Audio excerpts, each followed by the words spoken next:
30వ తేదీ మార్చి 2025న ఉగాది పండగ. ఈ ఉగాది నుండి నూతన సంవత్సరం ప్రారంభమవుతుంది. పేరు విశ్వావసు నామ సంవత్సరం. అయితే ఈ సంవత్సరానికి గాను రాజు సైన్యాధిపతి రవి అయ్యాడు, మంత్రి చంద్రుడయ్యాడు.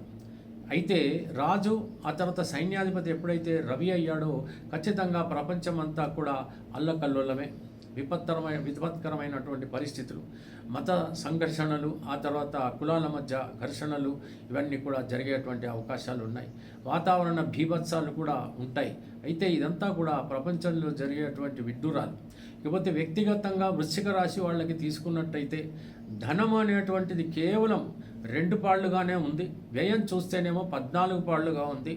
రాజపూజ్యం 5గా ఉంది, అవమానం 2గా ఉంది. అంటే ఈ సంవత్సరం అంతా కూడా ధనం కోసం చాలా కష్టపడవలసినటువంటి పరిస్థితి ఏర్పడుతుంది అన్నమాట. అయితే మీ జాతకాల్లో పరిస్థితులు ఎలా ఉన్నాయో ఒకసారి చూసుకోండి. ఆ తర్వాత ఈ గోచార ఫలితాలను చూసి భయపడవద్దు. ఏది ఏమైనప్పటికీ కూడా దైవాన్ని నమ్ముకుంటే ధనం దక్కుతుంది. కాబట్టి ప్రతిరోజు కూడా అష్టోత్తరం సుబ్రహ్మణ్య స్వామికి, దత్తాత్రేయ స్వామికి చదవండి. హనుమాన్ చాలీసా కూడా చదవడానికి ప్రయత్నించండి. తప్పకుండా ధనం చిక్కుతుంది. దైవాన్ని నమ్ముకోండి. అది మీరు చేయాల్సినటువంటి పని. తెలిసింది కదా. సెలవు.